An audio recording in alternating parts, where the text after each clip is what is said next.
First of all, do you know how many vaccine doses we're getting from various sources every week? Well, I think that's one of the difficulties, Laura, is that there is a lack of information. The government seems to think it's appropriate to just tell people the very bare minimum of what it is that they need to know and understand. And that is actually becoming a fairly significant problem in this vaccine rollout. In what way? Well, you know, I look at what the debate that's taking place at the moment about passports, and one of the things that's very apparent to me is we've taken a very different approach to the vaccine rollout in that, you know, with the COVID app, with the information about health advice, how to stop spreading COVID, we were quite happy to advertise and as an effective way of getting the community on board. There's been a total absence in relation to the vaccine rollout, and the only reason I think that's occurring is simply because there are difficulties on the supply side, and the government would much rather see footage of empty vaccine centres rather than having the reality of people trying to get the vaccine and not able to because there simply is not enough supply. All of this is being conducted in secrecy. All of it's being conducted under a banner of National Cabinet, which is a facade in terms of a cabinet itself. And it's just not helpful. It just doesn't build trust and confidence with the public. Indeed. So are you suggesting there that perhaps there is not this urgency to combat vaccine hesitancy because supply remains a problem? Well, I think there is a vaccine hesitancy, and it is caused in part because of a lack of information. People are concerned about it, and what we need to do is bring the community along. We've been prepared in the past to pay for advertising. That did help throughout the height of the pandemic.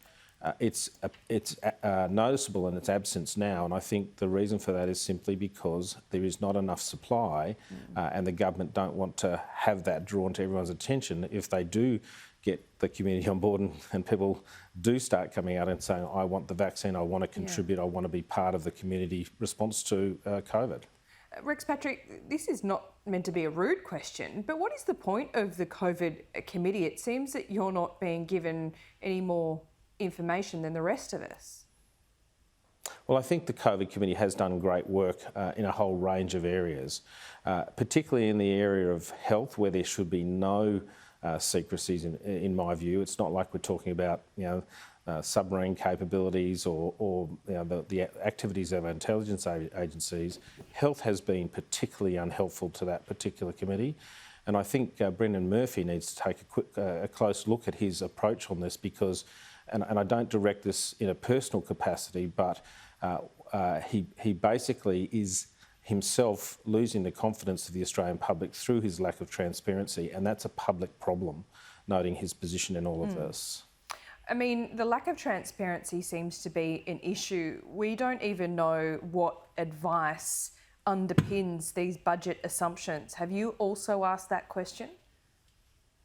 We've looked at all of these details, and the fundamental principle is that all of this vaccine response is being paid for by public money. It is for public purpose, and the starting position is everything should be open, and only in exceptional circumstances do you withhold information from the public, and that is not what has been happening here.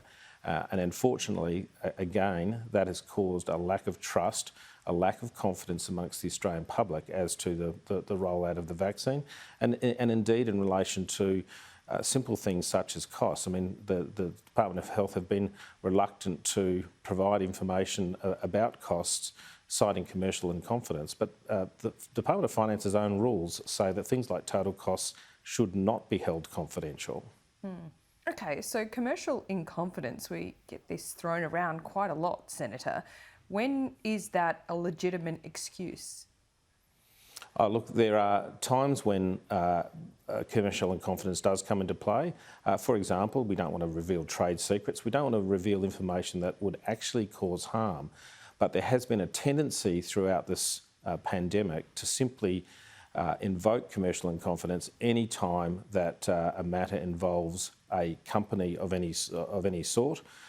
In all situations where you're talking about commercial in confidence, you have to balance that off against the public interest in disclosing information. can't just simply be the name of a company or the name of people involved, or in fact what the company is doing, what their operations are. It has to be something that goes to harm if it were to be disclosed. And unfortunately, the word commercial in confidence is being used in a cavalier approach, and it's inconsistent with past practice. Indeed. Senator, we're talking about vaccine hesitancy, and now we have senior doctors and the Chief Medical Officer talking about incentivising this scheme. Is that a good idea, and what kind of incentives would you like to see? Well, I think you do need to have incentives. I don't like the idea of having a punitive approach to people who don't have the vaccine.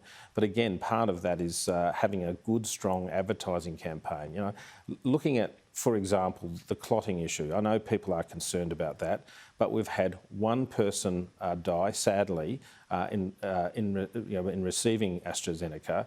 Now, if we think about car accidents, if we were to take the same approach with driving a car, no one would be driving a car today. These are easy things for people to overcome if they are properly explained, and that is one of the difficulties here where people are withholding information.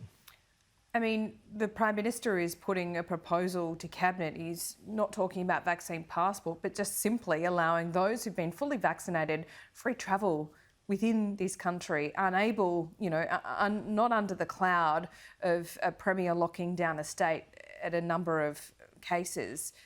Premiers don't even seem willing to agree to that. So he has got one hand at least tied behind his back, doesn't he? Oh, again, if you take a more positive approach, again, simple things like advertising and informing people, I think we could bring the community along. The problem is the government has botched the vaccine rollout. They don't have enough supply, and that's the fundamental problem here. And they're not being open and honest about that. But if premiers would agree that if you were vaccinated, you wouldn't be living under the threat of a lockdown or isolation, that would go a long way to encouraging people to get vaccinated, wouldn't it? Look, there may be, in some sense, an incentive through that sort of punitive approach. I would rather see us take a more positive approach, simply bringing the community along. I think the Australian public would come along if the story is told properly. Okay. Just finally on these mRNA vaccines, do you know or have any idea who would be able to produce those here in Australia? Again, there's been very little transparency around this. I'm entirely confident in Australian industry. One of the things in relation to this type of vaccine is we've come at it very late, and that again is the problem. I have no doubt we have the capability in this country to produce that vaccine.